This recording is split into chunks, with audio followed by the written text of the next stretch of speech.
Amados irmãos, de fato estamos sob ataque. Há uma guerra cultural, e a consequência disso é que estamos perdendo os nossos jovens. Muitos jovens têm sido fortemente abalados por terem caído nas seduções decorrentes dessas ideologias anticristãs provenientes do inimigo de nossas almas, provenientes do Satanás. Estou escrevendo o próximo livro aí, em que eu abordo as duas estratégias principais do inimigo de nossas almas. A primeira estratégia é do faraó do Egito, da brutalidade, estratégia da destruição, estratégia da radicalidade na abordagem das questões.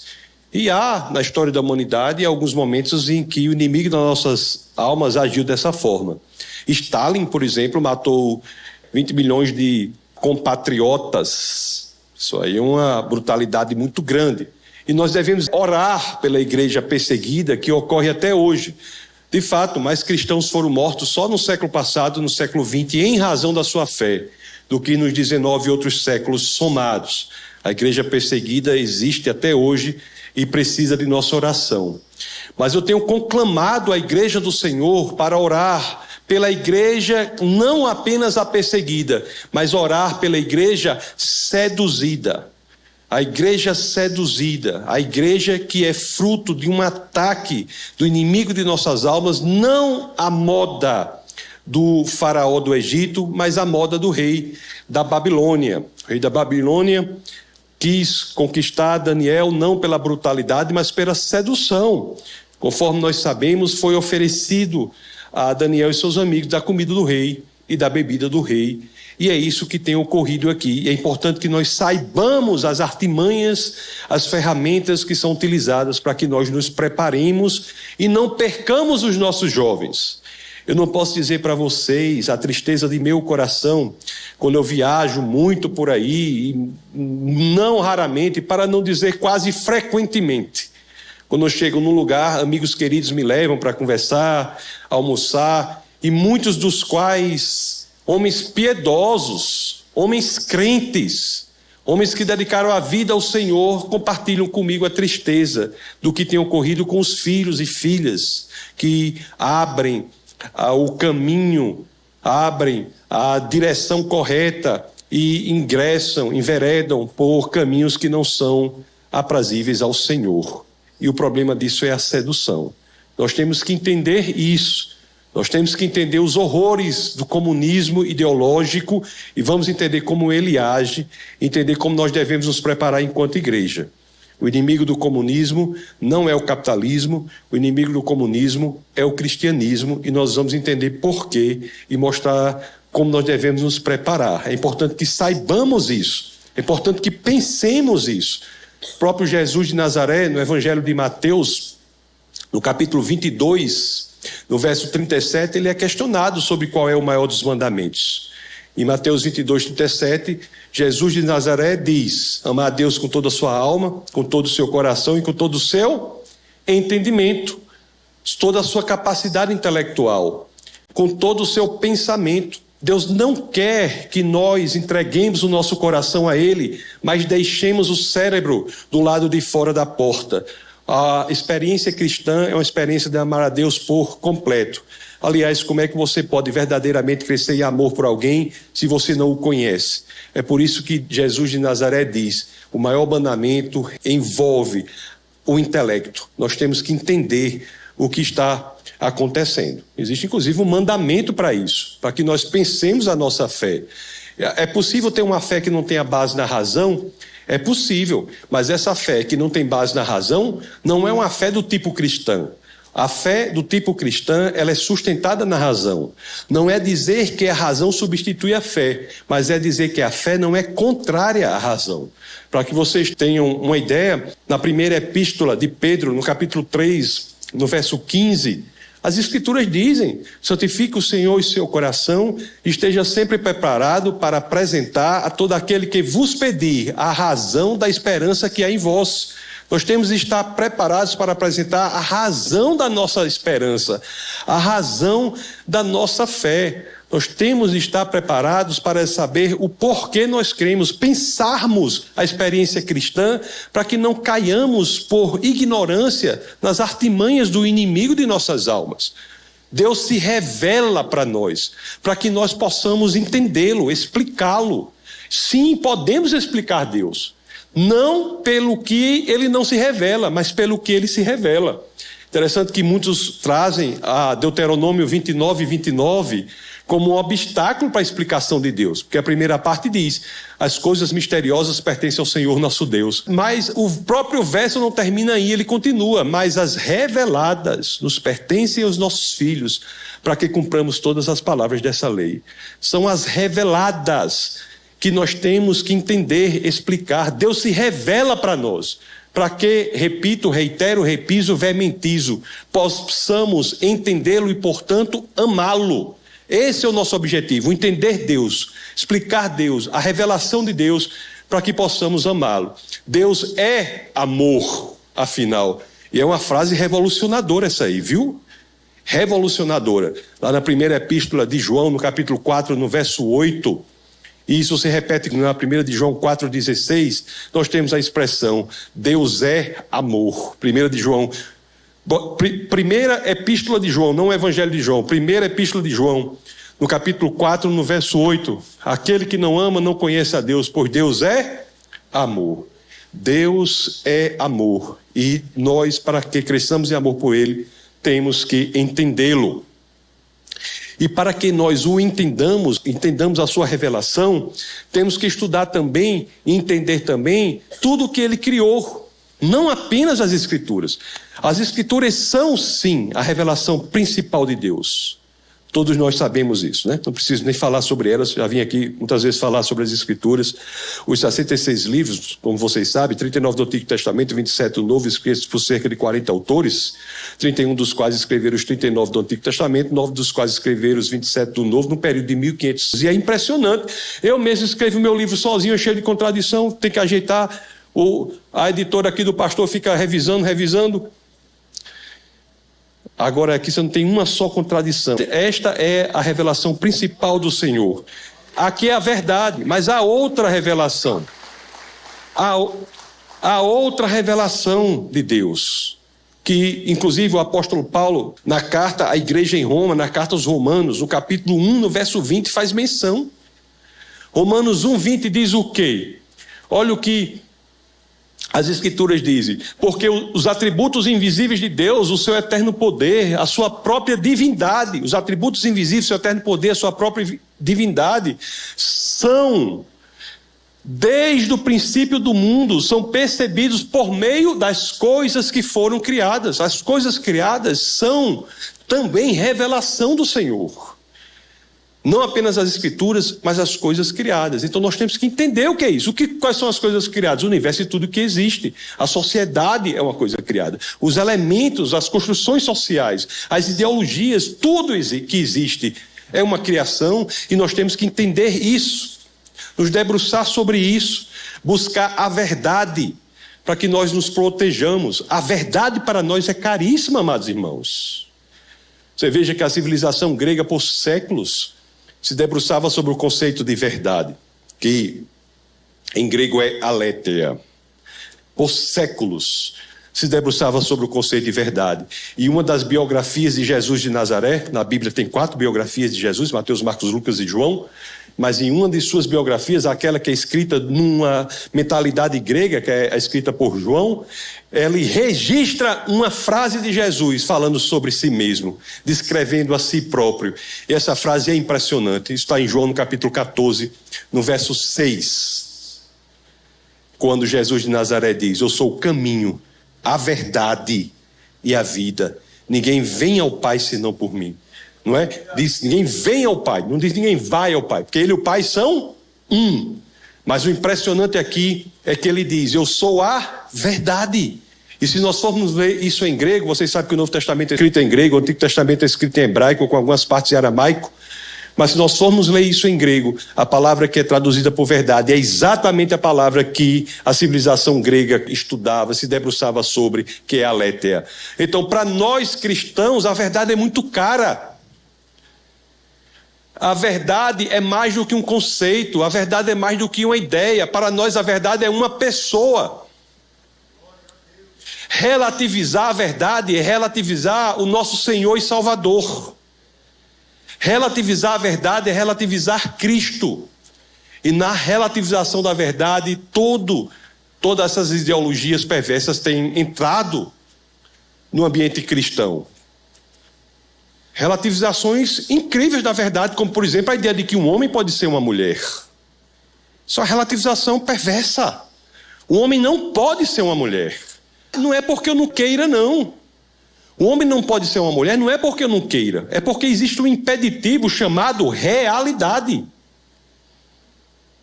No máximo, um homem consegue ser um homem efeminado, e uma mulher consegue ser uma mulher masculinizada, mas um homem não pode ser uma mulher. E a gente tem que entender que trazer isso para o ambiente da igreja, trazer isso para a família, é, na realidade, relativizar o próprio Cristo. Não é apenas abrir mão da sanidade mental, mas é entregar a própria alma. Amados irmãos, na construção intelectual humana, existe sim um intuito de ataque por meio da ideologia. Quando Marx e Engels construíram a sua teoria, eles queriam dar uma percepção de como as sociedades funcionavam. Até um intuito interessante. Eles diziam: todas as sociedades funcionarão assim. Você terá um ambiente de feudalismo. E no feudalismo, naturalmente, haverá tensões internas que resultarão, essas tensões, numa revolução chamada Revolução Burguesa. Então, após o feudalismo, você terá o capitalismo. E no processo do capitalismo, naturalmente haverá tensões internas que resultarão em uma outra revolução, a chamada Revolução Operária, a Revolução do Proletariado. E, portanto, você terá o comunismo. Essa era a ideia de Marx e Engels, que todas as sociedades funcionariam assim: feudalismo, capitalismo e comunismo. Ocorre que isso não funcionou. Ele dizia: bastava que nós agíssemos na economia, que a parte ideológica seria decorrência da ação na economia. Mas, tecnicamente falando, para quem é da área, a infraestrutura econômica geraria a superestrutura ideológica.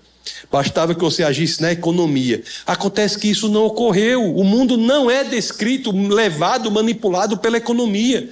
A própria Revolução Russa, em 1917, é um exemplo disso. Você tem uma sociedade que é feudal e passa para uma sociedade comunista com uma burguesia irrelevante. Então, os seguidores de Marx, gradativamente, deixaram de agir no campo econômico e passaram a agir no campo ideológico. O próprio Lenin, na Revolução, já tem uma ação muito mais política do que propriamente é previsto pelas ideias de Marx e Engels. Até que vem um pensador que estava preso sob o regime de Mussolini, chamado Antônio Gramsci, que escreve um livro chamado Cartas do Cárcere, em que ele diz que a ação deve ser diretamente na ideologia. É por isso que, em vez de usar a metodologia de separação com base na economia, como por exemplo, colocar empregador contra empregado, colocar burguês contra proletariado, tudo de índole econômica, essa mesma metodologia é aplicada hoje no âmbito da ideologia. A separação hoje é no âmbito da ideologia, é negro contra branco, mulher contra homem, homossexual contra heterossexual, índio contra não índio. Essas ideologias perversas, anticristãs, do comunismo ideológico, no intuito de separar as pessoas para determinar como elas devem se comportar. E aí eu vou falar uma coisa muito importante para a Igreja do Senhor agora. Houve uma descoberta pela escola de Frankfurt e a filosofia do século XX, que revoluciona tudo como uma ferramenta de como essas pessoas, nessas categorias, podem ser dominadas. O negro, o branco, a mulher, e todas essas categorias podem ser dominadas. Essa descoberta é muito perversa e muita gente na Igreja do Senhor não está se atentando para ela. Em várias áreas da escola de Frankfurt, inclusive tem um livro escrito por um dos maiores pensadores do século XX, chamado Ludwig Wittgenstein, que escreveu um livro chamado Tratados Lógico-Filosóficos, que na proposição 7 desse livro, ele diz algo que parece simples, mas é tão poderoso como uma bomba atômica. Ele diz assim: sobre aquilo que não se pode falar, deve se calar. Wovon man nicht sprechen kann, darüber muss man schweigen. Sobre o que não se pode falar, deve se calar. O seu pensamento está circunscrito à sua linguagem. A sua linguagem determina a sua capacidade de pensamento.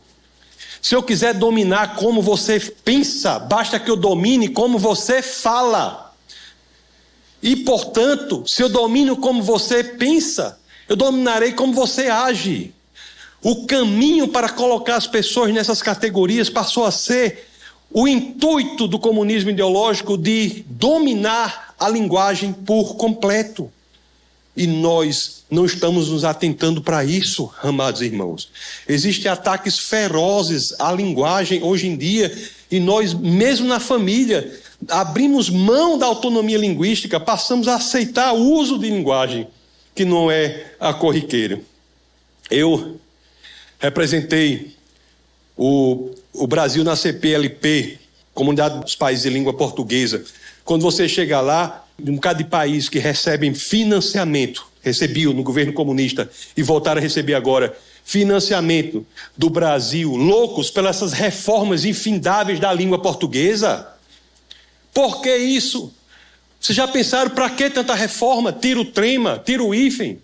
Para que isso? Por quê? Essa loucura. Eu tenho muita saudade do trema. Eu tenho até dito que eu quis fazer até na universidade, pastor, uma passeata pela volta do trema.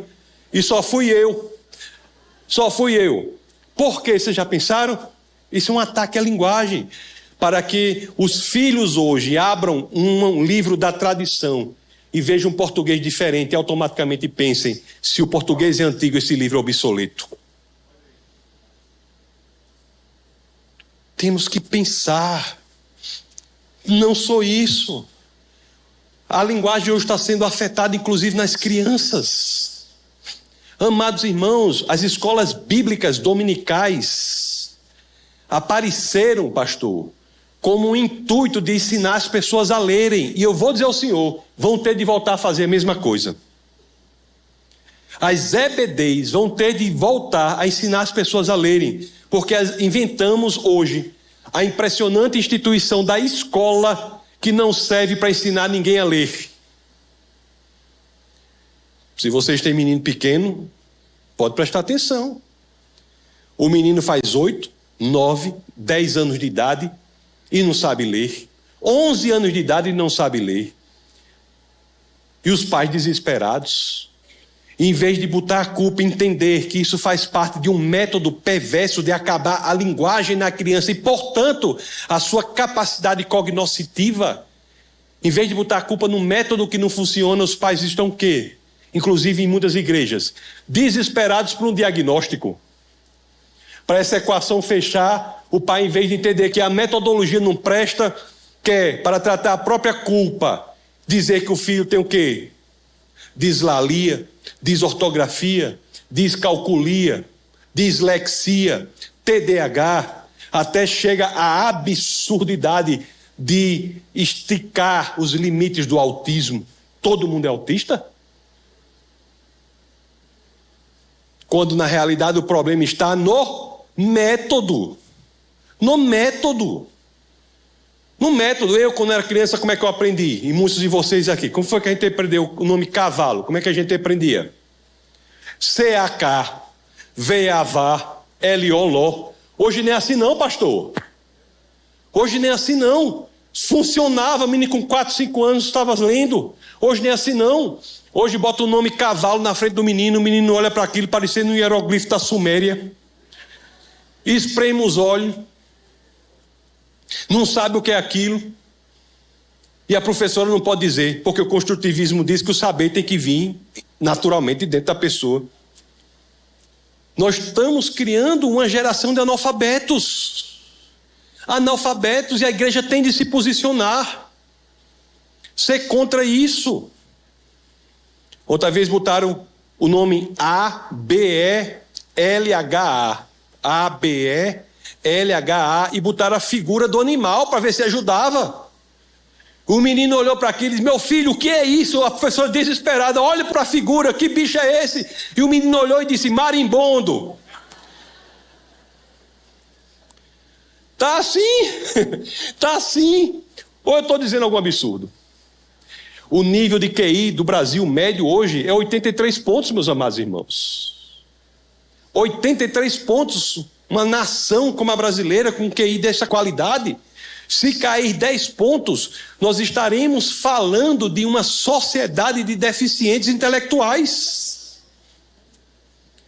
Uma sociedade de deficientes intelectuais. E a igreja tem de se posicionar, a família tem de se posicionar. Nós temos que estar perto dos nossos filhos.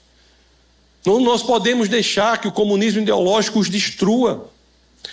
Na segunda epístola a Timóteo, o apóstolo Paulo, no capítulo 3, no verso 10 e 11, também estou escrevendo outro livro sobre isso, que Paulo, ele é um mentor para Timóteo, e na segunda epístola a ele, a Timóteo, no capítulo 3, no verso 10 e 15, ele começa como?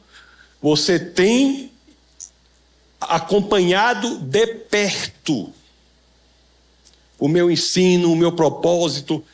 Segunda a Timóteo 3, essa é Tessalonicenses, irmão. Segunda a Timóteo, capítulo 3, verso 10. Olha só como diz aí, você tem acompanhado de perto, existe a metodologia de como devemos fazer com nossos filhos.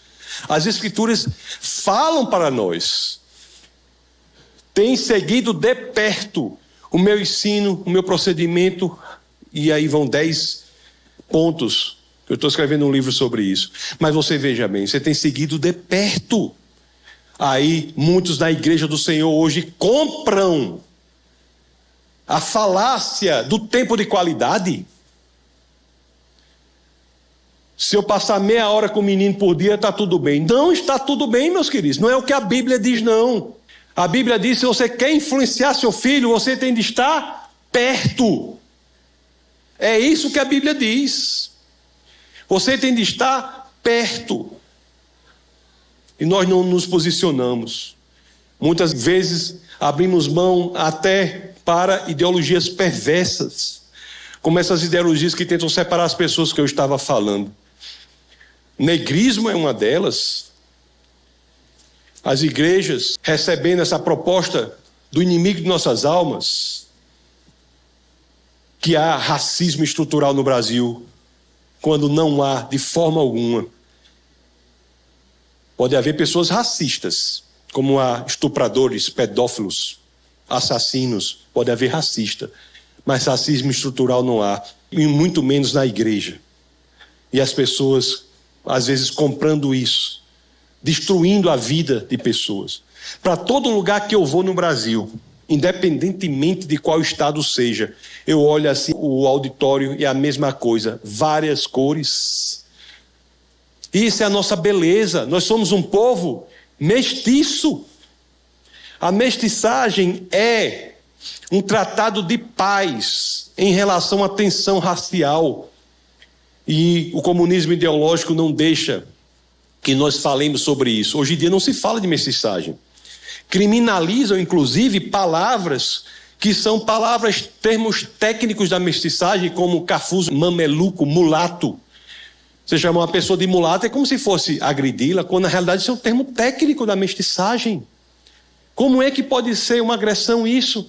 É claro, é porque uma ideologia querem dizer que a mestiçagem não deve ser promovida. Porque se somos um povo mestiço, como é que podemos ser racistas se os racistas não se miscigenam?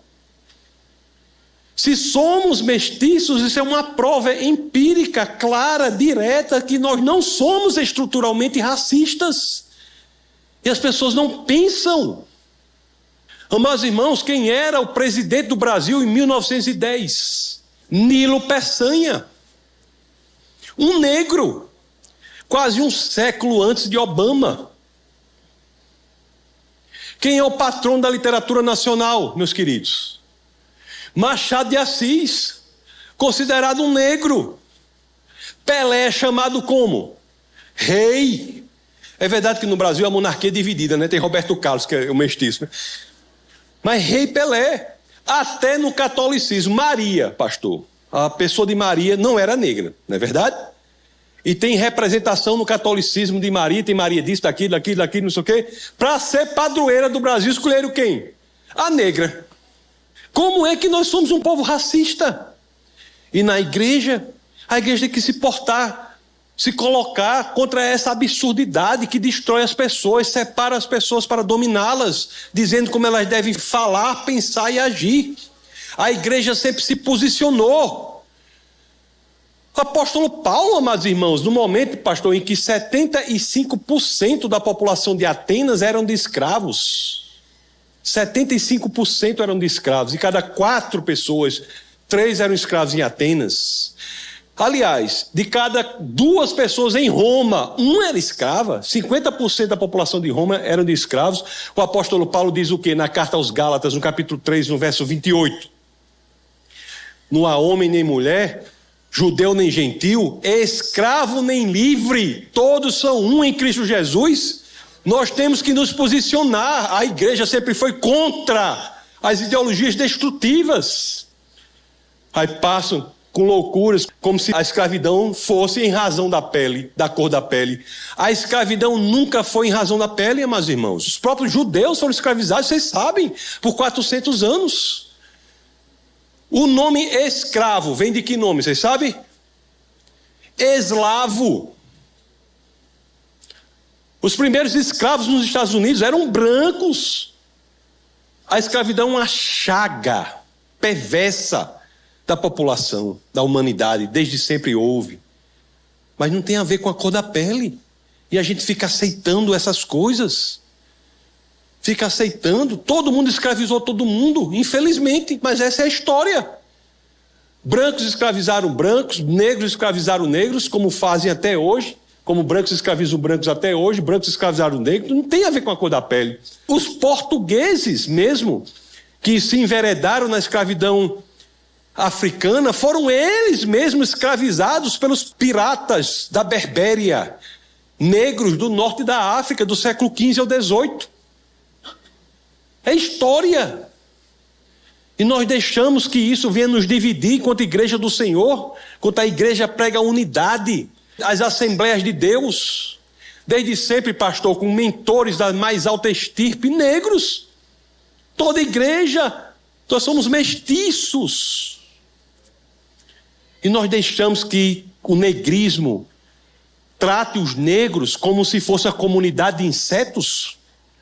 Se você é negro aqui, vai ter um pensamento independente para ver se o negrismo não vai contra você. Eu estava assistindo a um podcast. E tinham lá, eu só prestei atenção na cor deles depois que eu vi esse episódio. 2 negros e um branco. E o negro diz uma coisa lá, contra a qual o outro negro diz assim: ei, rapaz, isso não é opinião de pretão, não. Oxi! Como se houvesse opinião de preto, de branco, de azul, de verde. O que quer dizer a cor da pele? Nada. Então eles querem dominar. O negro não gosta do negrismo, quem gosta do negrismo é o negrista.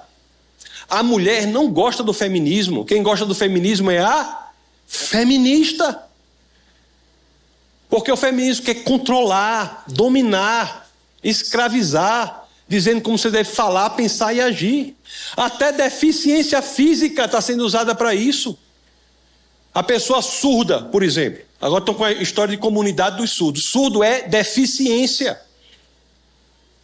A pessoa é surda, vai botar um implante coclear. Muitos da comunidade surda vai dizer o quê? Você vai trair a comunidade. Eu, por exemplo, sou cego de um olho, não vejo bem no outro. Pronto, isso é uma comunidade, vou criar a comunidade dos cegos. Para dizer como a gente deve pensar, agir. Nós somos livres. A pessoa surda, a pessoa cega, a pessoa de qualquer coisa é um ser humano como outro qualquer, que tem um problema, que tem que resolver. E as pessoas não entendem isso. Sendo dominadas, escravizadas, como se fosse uma comunidade de insetos. Pela pessoa ser surda, todas têm que ser iguais. Pela pessoa ser negra, todas têm que pensar da mesma forma. Por ser mulher, todos têm que pensar da mesma forma. Não! Nós somos independentes, indivíduos. A redenção no cristianismo é individual. Individual. A transformação genuína que Cristo propõe é de dentro para fora, não é uma imposição de fora para dentro, não. De dentro para fora. O rei Josias, que era um bom rei, assumiu o trono com 8 anos de idade, um bom rei. Ele, quando se deparou com as Escrituras, ele, em arrependimento, rasga as próprias roupas diante daquilo. E ele quis implementar as Escrituras como uma lei civil. Funcionou? Não. Funcionou não. Por quê? O filho dele, quando se deparou com as Escrituras, em vez de rasgar as próprias roupas, rasgou foram as Escrituras. Porque a genuína transformação que Deus promove é de dentro para fora. Não nos deixemos ser escravizados, amados irmãos. Cuidemos dos nossos filhos. Não abramos mão da nossa autonomia linguística. Não deixemos que outros mandem nas palavras que nós temos que usar. A sigla LGBT, desse movimento político LGBTista. O IBGE diz que tem 1,7% de homossexuais no Brasil. 1,7% de homossexuais do Brasil. O LGBTismo é um movimento político. O LGBT, depois vem uma letra lá chamada Q. Essa Q representa o quê? Vocês sabem? Queer. O que quer dizer queer? Vocês sabem? Ninguém sabe. Sabe por que não sabe? Porque é uma palavra que tem por intuito não ter significado, pastor. Você fala a palavra e o outro define. Você vai falar a palavra que não tem significado? Que doidice é essa? A gente ficou doido? Ficou todo mundo doido? Não, não deixe, não aceite. E até coisas sutis. Eu, por exemplo, não digo bom dia a todos e a todas, eu não digo. É sutil, a gente não dizia antes, se lembra? Não dizia, porque da passagem do latim para o português, o neutro assumiu a forma masculina e todos quer dizer todo mundo. E tem pessoas que às vezes falam para o filho, bom dia a todos e a todas. Vocês se lembram da descoberta do século XX, da forma que ele fala, ele pensa, e da forma que ele pensa, ele age. O pensamento é forjado, moldado pela sua linguagem. Todos é caso de internação. Eu nem estou abordando porque isso é caso de internação. Isso é problema sim. Aí você diz, mas pastor, você está exagerando o mundo. É, meu querido, está certo. Algumas coisas para vocês aqui que está acontecendo. A Universidade Federal do Rio de Janeiro, uma das melhores universidades do Brasil, tem um programa de doutorado em matemática. E olha que matemática é a linguagem mais formal, rigorosa que existe. E as linhas de pesquisa desse programa de matemática da UFRJ, sabe quais são? A primeira se chama Mathematics Queer. A segunda se chama Afromatemática. Meu querido, independentemente da sua opção sexual, o nome é opção sexual, 2 mais 2 serão 4. Independentemente da cor da sua pele, 2 mais 2 serão 4. E para que o doutorado em matemática queer? Eu fui ler a descrição da linha de pesquisa. Para treinar professores do ensino fundamental e médio a tratarem questões de gênero e de raça no ensino da matemática. Matemática. Imagine se eu for falar aqui de sociologia, filosofia, história e geografia. Imagine. Hoje em dia as escolas estão querendo fazer, pastor, a gestão socioemocional da criança. Socioemocional da criança. A escola é gerida pelo Estado, né? Porque o comunismo detesta escola confessional, detesta a escola cívico-militar e detesta a homeschooling, educação domiciliar. Porque essas são mais independentes. Mas a escola do Estado, as escolas normais, privadas inclusive, que não são confessionais, seguindo essa orientação de gestão socioemocional da criança. Socioemocional. Veja se seus netos, seus filhos não estão com essas disciplinas de inteligência de vida, projeto de vida, laboratório de inteligência de vida, essas coisas. É a escola que vai gerir a emoção do seu filho? É isso mesmo que você quer? É isso mesmo que você quer? Que o professor comunista vai dizer para o seu filho o que é certo e o que é errado? Quem tem que dizer o que é certo, o que é errado, o que é bom, o que é ruim? É a família, rapaz. Não é a escola, não. A escola é a pior instituição da face da terra para educar. Ela serve para ensinar. Ensinar. Os pais querem terceirizar para todo mundo. São os pais. Assumamos a nossa responsabilidade. Amados irmãos, lá no Nordeste, eu não conheço ninguém que pega um menino, que em tupi é curumim. Não conheço ninguém que pega um curumim e diz, vai brincar com as peixeiras, meu filho. Diz isso? Não. E como é que você coloca seu filho para brincar com as garras destrutivas, os arroubos perversos satânicos do comunismo ideológico? Como é que a gente faz isso? Eu folhei esse material dessas disciplinas. Alguns deles fazem, alguns anos, no material faz associação com a organização chamada MEMOR. Depois você pesquisa na internet. MEMOR é homem ao contrário. Para dizer o quê? Que a masculinidade é tóxica. Seu menino com 2 anos, 3 anos, aprendendo que ser homem é ruim. É por isso que está do jeito que está, não tem mais quase homem. Está aprendendo desde criança. Não existe masculinidade tóxica, não existe. Excesso de masculinidade, excesso de quê? De provisão, proteção, segurança, liderança, isso é excesso de masculinidade. Homem bater em mulher é crime, não é excesso de masculinidade. Aí teve até um programa de televisão aí que tinha um homem pedindo desculpa à mulher por ser homem. Desculpe, não sei se não vi, me disseram, né? Desculpe, fulana, porque eu sou um homem. Já se pensou um negócio desse? É claro, é outra coisa. Tem que criar os meninos para serem homem também, sabe? A família hoje, criando os filhos absolutamente frágeis, aceitando essas propostas que tornam homens que não são capazes de defender a família. Não são capazes de defender a família. Chegou para mim, lá na igreja, um rapaz, né? Diz assim, pastor, o senhor sabe, né? Eu sou jovem. Aí eu olhei, quantos anos você tem, rapaz?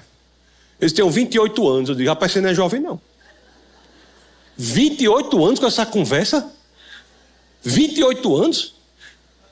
Antigamente, a pessoa com 21 anos, um homem com 21, 22 está querendo casar, ter filho, ter família, arranjar um trabalho, trabalhar, sustentar. Hoje você pega os meninos hoje, os rapazes hoje, pastor, com 21 anos, 22 anos, muitos dos quais você pergunta qual é o seu objetivo. Sabe qual é o objetivo dele? Comprar um apartamento bem pequenininho e morar, criar um gato castrado dentro do apartamento. Esse é o objetivo de muita gente. Não quer mais formar família. O antinatalismo. Qual é a taxa de natalidade da mulher no Brasil hoje? Sabe qual é? 1,65. 1,65. Qualquer taxa de natalidade abaixo de 2,1 há um decréscimo da população.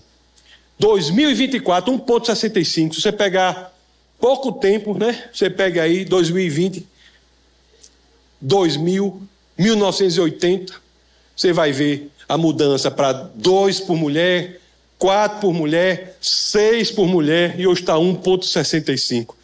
Uma família de um filho é vulnerável. Se vocês tiverem aqui mais de 5 irmãos, ou 4 irmãos, 5 irmãos, vocês vão ver. Os irmãos podem até um querer matar o outro, mas venham de fora. Venham de fora. Não é uma instituição frágil. O antinatalismo quer acabar com a família. O abortismo quer acabar com a família. Acabar com a família. E a gente não vai se posicionar. Existe crente a favor de aborto, é isso? Existe crente a favor de aborto? E a gente não vai se posicionar? Hoje em dia não querem apenas mulheres que abortam. Querem mulheres que nem podem engravidar porque são homens. É isso. Mulheres que não podem nem engravidar porque são homens. Homens que se fantasiam de mulheres são travestis dizendo que são mulheres. E a gente tem que aceitar, tem que falar do jeito que é. E se você não concordar, ele nem discute o conceito. Vai chamar você de quê? Homofóbico. O que é fobia? A fobia é uma palavra na categoria de quê? Da psiquiatria, meus queridos. Agorafobia, claustrofobia. Eu tenho um problema psiquiátrico por dizer que um homem não pode ser uma mulher? Eu não posso nem discutir esse conceito. Eu não posso nem analisar esse conceito. Porque se eu for discutir, eu tenho um problema psiquiátrico, é isso mesmo? E a gente não faz nada? Amados irmãos, a igreja e a família são os obstáculos principais contra os arroubos destrutivos do comunismo ideológico. Nós temos que nos posicionar. Não é se pastor pode ou não falar de política, não. É que pastor deve falar de política. Não estou falando de política em sentido amplo. Isso faz parte da nossa teologia pública. Isso faz parte da nossa apologética cultural. Isso faz parte da defesa dos jovens. Nós temos que nos posicionar. Nós temos que ter coragem. Vocês têm aqui um pastor que é corajoso, mas não é todo canto que é assim, não. Tem gente frouxa que você não tem noção. Pastores cambaleando sobre suas próprias pernas. Mais fraco do que caldo de batata. Mais fraco do que caldo de batata. Vocês têm, mas não são todos, não. As igrejas estão sendo carcomidas, muitas das quais de dentro para fora, com cânceres perversos. A igreja católica, coitada, já está mais para lá do que para cá com a teologia da libertação. E a igreja protestante, cuidado, viu? Com a teologia da missão integral. Teologia da missão integral, pastor, vai dizer o quê? Que o fim da igreja é a caridade. Olha a aparência boa. Aparência boa, né? O fim da igreja é a caridade. Não é que a igreja não deva fazer caridade, não. Deve fazer caridade. Mas a caridade é uma oportunidade para você chegar lá e pregar a palavra do arrependimento. Palavra da salvação. A igreja não é uma ONG. A igreja não é uma ONG. Porque se você não prega a palavra da salvação, apenas faz caridade, você está colocando aquela pessoa numa ladeira macia e escorregadia que vai direto para o inferno. É a verdade, irmãos. É a verdade, irmãos. Os índios, por exemplo, eu estive na fronteira, pastor, com a Colômbia, Brasil e Peru. Aí fui ameaçado de morte lá. O que eu fui dizer lá? Um bocado de índio, os ticuna, maior etnia. Aliás, índio. Quando eu estava no governo, a pessoa chegava assim, eu falava, os índios da etnia, o pessoal dizia, é povo indígena. Fazia, diretor, fale povo indígena. Ninguém manda nas minhas palavras não, minha querida. Quem manda nas minhas palavras sou eu. E o índio é povo sim, mas não é povo indígena não, é povo brasileiro. Índio é povo brasileiro. Como eu sou, como você é. Cheguei lá. Olha você ver como são as coisas que a gente às vezes não tem noção. Você cheguei lá na fronteira, um bocado de índio, eu dizia, ei, pessoal. Aí estavam os índios, os antropólogos comunistas, morrendo de raiva. Faltava pouco eu ter um atentado lá, o pessoal protegendo. Como de lá no Nordeste, uma ruma de índio, um bocado de índio. Brasileiros. Eu dizia, sabe o que é que vocês devem plantar? O quê? Aí eu dizia, o que vocês quiserem. Por que o Estado tem que dizer o que você tem que plantar? Criam-se escolas lá, e o índio tem que colocar o filho numa escola para o filho dele aprender na língua dele, que é ticuna maguete, do caso dos ticuna. Isso numa região, pastor, que aqui fala português. Você atravessa o quebra-mola, Colômbia, fala espanhol. Aquele menino podia falar nativamente o português, o espanhol e aprender com a comunidade dele o ticuna maguete, não tem problema. Mas quem decide onde o menino vai aprender e que língua o menino vai aprender não é o Estado comunista, não. É para ser os pais. Pastor, qual é o problema do menino ir para uma escola que só fala ticuna maguete? Irmãos, vamos pensar. Com todo respeito aqui para quem for professor, mas me diga uma coisa, a coisa mais difícil do mundo é você encontrar um professor de física que preste falando português, quanto mais falando ticuna maguete. Aquele menino é condenado a quê? A miséria. A miséria. E nós não vamos nos posicionar, vamos deixar ser carcomidos de dentro para fora. Falar da teologia da missão integral, que é essa questão da caridade, né? Daqui a pouco o povo tira Jesus Cristo e bota a cesta básica no lugar, querem fazer da igreja uma ONG. Propostas sutis, veganismo a mesma coisa, irmãos. Veganismo a mesma coisa. Pessoas que se enveredam pelo veganismo passam a ser o quê? feministas, antinatalistas, antipatriarcalistas. Não é verdade? Ou não? Veganismo é uma ideologia perversa. Por que perversa, pastor? Porque daqui a pouco a pessoa tirou o Criador e está adorando a criação. Se a teologia da missão integral tira Jesus e bota a cesta básica no lugar, o vegano tira Jesus e bota o papagaio da cara roxa. Para encerrar, falando sobre a igreja e a família como obstáculos contra isso. Mas, irmãos, eu estava em Brasília, um colega lá tinha um filho pequenininho. E ele contou para mim: olha, pastor, que coisa interessante. Eu estava arrumando o meu escritório em casa, peguei os papéis que eu não queria e jogava no chão do meu escritório da minha casa, para depois arrumar. Aí ele contando para mim, olha só que coisa interessante. Meu menino, bem pequenininho, olhou para mim e disse assim: papai, se o senhor jogar de novo esse papel no chão, eu vou dizer para a tia. Aí ele kkkk com esse negócio, rindo com esse negócio. Como é, amados irmãos?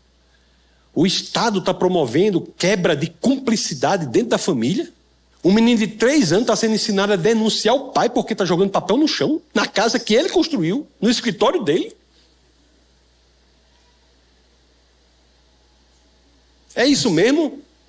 Você tinha coragem de fazer isso com seu pai? E hoje as crianças estão fazendo. E a gente está achando certo. Cadê os laços de cumplicidade, de segurança da família, de resistência? A família do Senhor é a resistência. A igreja do Senhor é a resistência.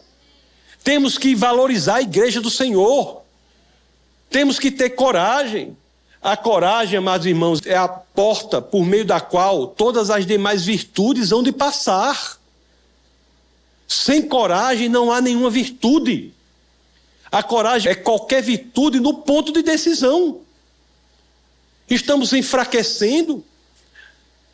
Vamos voltar a ser a igreja do Senhor. Amados irmãos, a igreja é um exército. Não é um hospital, não. Dentro do exército tem um hospital, não tem?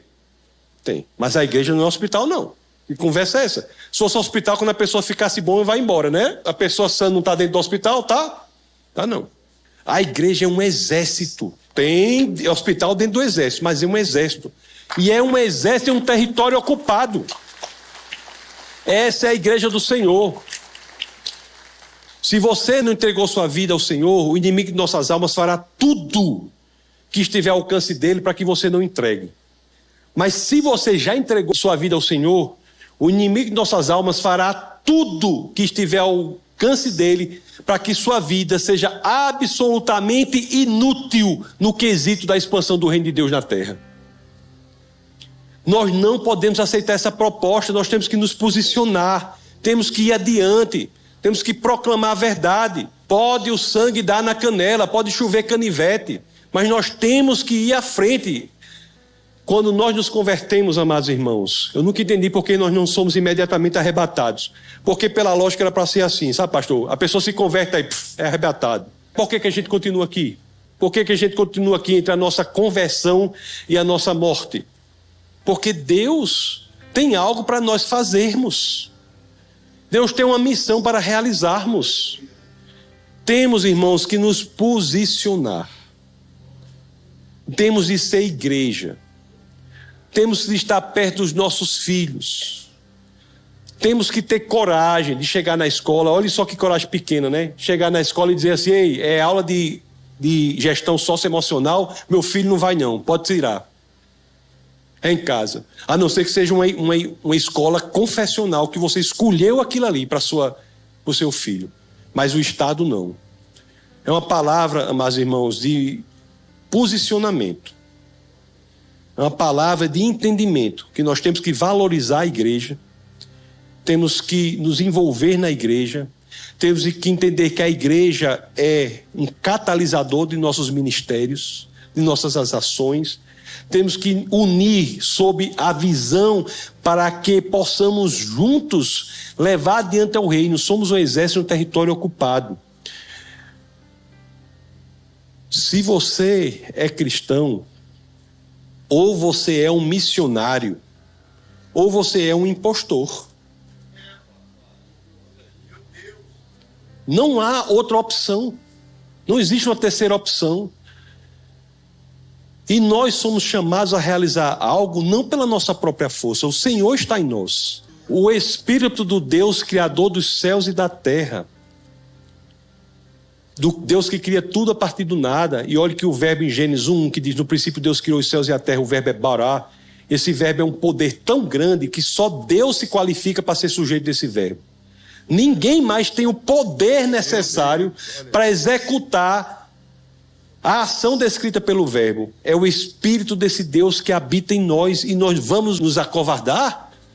Posicionemo-nos, amados irmãos. Nós somos chamados todos para isso. Pode acontecer o que for. Não deixemos de entender que nós somos eternos. Você é eterno e, pelo amor de Deus, não viva como se não fosse, não. Vamos adiante. O fim está próximo. Mas cabe a nós agora proclamar a palavra do arrependimento, para que mais e mais pessoas encontrem a eternidade ao lado do Pai, onde apenas ali a alegria e o regozijo eterno são plenamente experienciados. Então, que Deus abençoe poderosamente e sejam todos abençoados na prática da palavra do Senhor. Abre suas mãos, ore por nós.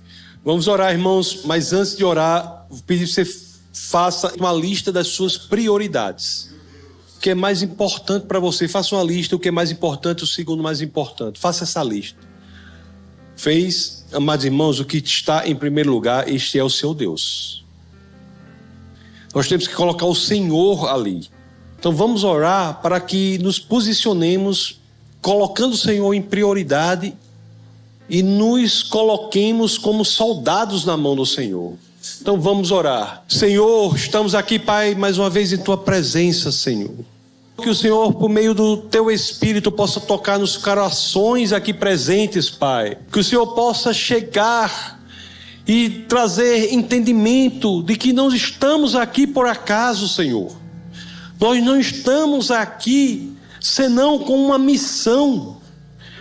Nós não estamos aqui senão com o privilégio de nós nos envolvermos numa missão cujo cabeça é o nosso Senhor.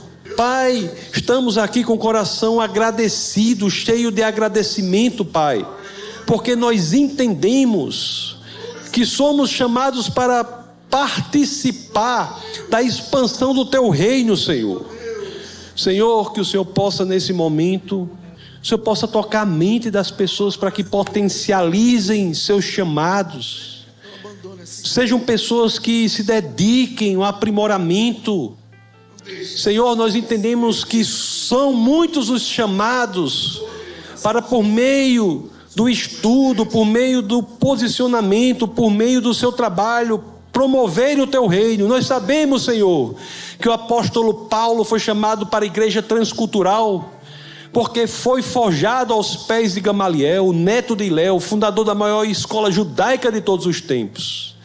Nós sabemos, Senhor, que Moisés foi chamado para falar com o faraó, porque tinha educação palaciana, Senhor.